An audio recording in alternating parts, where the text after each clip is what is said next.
Hello everyone, আসসালামু আলাইকুম। সবাই কেমন আছেন? হোপফুলি সবাই অনেক ভালো আছেন। আজকে চলে আসলাম নিউ আরেকটা ব্লগ নিয়ে। আজ আপনাদের সাথে শেয়ার করব রাজকীয় পায়েস রেসিপি। এটা আমরা বাসায় খুব অল্প সময় নিজেরাই তৈরি করে নিতে পারবো। আজ এটা আমি গুঁড়ো দুধ ও লিকুইড দুধ দিয়ে তৈরি করব।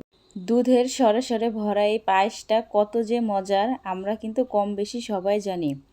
পায়েস খেতে কতই না মজা। দেখে নিই পায়েস রান্না করার রেসিপি। পায়েস রেসিপি করতে কি কি লাগবে চলুন দেখে নেই।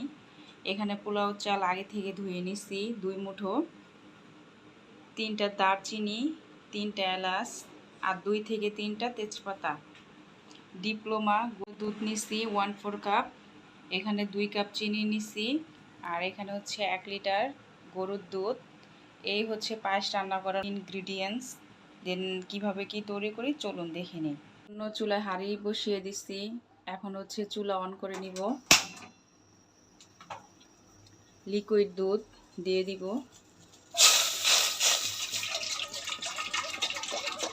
এটা ভালো করে এখন জাল দিয়ে নিব।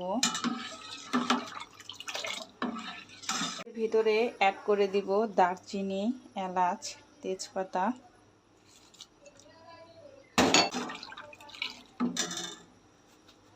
দুধ বলক আসা পর্যন্ত ওয়েট করে এখন সামান্য লবণ দিয়ে দিব ব্যালেন্স ঠিক রাখার জন্য। বলক চলে আসছে।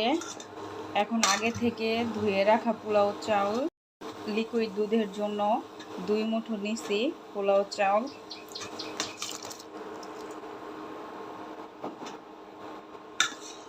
পায়েসের জন্য এখন আমি গুঁড়ো দুধ পানি দিয়ে মিক্সড করে নেব।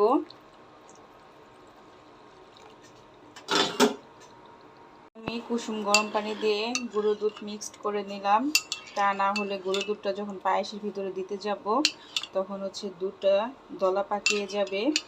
আপনারা সবাই এইভাবে কুসুম গরম পানি দিয়ে দুধ মিক্সড করে নেবেন। এখন পায়েস আর একটু নেড়ে নেব, দেখব চাল ফুটছে কিনা। আর একটু হবে। পর্যায়ে আমার পোলাও চাল সিদ্ধ হয়ে গেছে। এখন হলো চিনি অ্যাড করে দেব। হলো মিষ্টিটা কম বেশি করে দিতে পারবেন, যে যেমন মিষ্টি খান দিয়ে দিবেন। আমি এতটুকুই রাখবো। পায়েসটা যখন এই পর্যায়ে হয়ে যাবে তখন আগে থেকে মিক্সড করা গুঁড়ো দুধ এটা দিয়ে দিব পায়েসের ভিতরে। যখন পায়েসটা হয়ে যাবে ওইটার 5 থেকে 10 মিনিট আগে দিয়ে দিলে হবে। এখন হচ্ছে অনবরত নাড়তে হবে, তা না হলে নিচে লেগে যাবে। আপনারা হচ্ছে বাসায় এভাবে ট্রাই করবেন। পায়েসের ভিতরে বাদাম দিয়ে দিব, এটা ভেজে নেব। আপনারা চাইলে বাদাম দিতেও পারেন, নাও দিতে পারেন, এটা হচ্ছে সম্পূর্ণ অপশনাল, বাট আমি দেব, আমার অনেক ভালো লাগে। পায়েস হয়ে গেছে, এখন হচ্ছে নামিয়ে ফেলবো চুলা থেকে। আমি এরকমই রাখবো ঘনত্বটা, আপনারা চাইলে কম বেশি করে নিতে পারেন। আমি চীনা বাদাম দিয়ে দিব, ভেজে রাখছিলাম, ওটা চিপলা ছাড়িয়ে নিছি।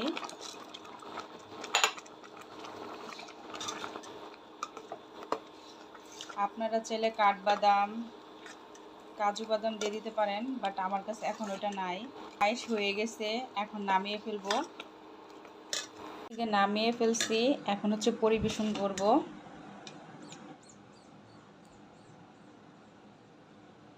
অনেকটাই লোভনীয় হয়েছে, আপনারা বাসায় ট্রাই করবেন, এভাবে পায়েস রান্না করে খাবেন, দেখবেন অনেক ভালো লাগবে। সব শুভ কাজে পায়েস রান্না করে। কত সুন্দর হয়েছে আমার রাজকীয় পায়েস রেসিপি। আপনারাও বাসায় ট্রাই করবেন, এভাবে রান্না করে খাবেন, দেখবেন অনেকটাই ভালো লাগবে। ভিডিওটি আজ এই পর্যন্ত। হোপফুলি ভিডিওটি আপনাদের থেকে অনেক ভালো লেগেছে।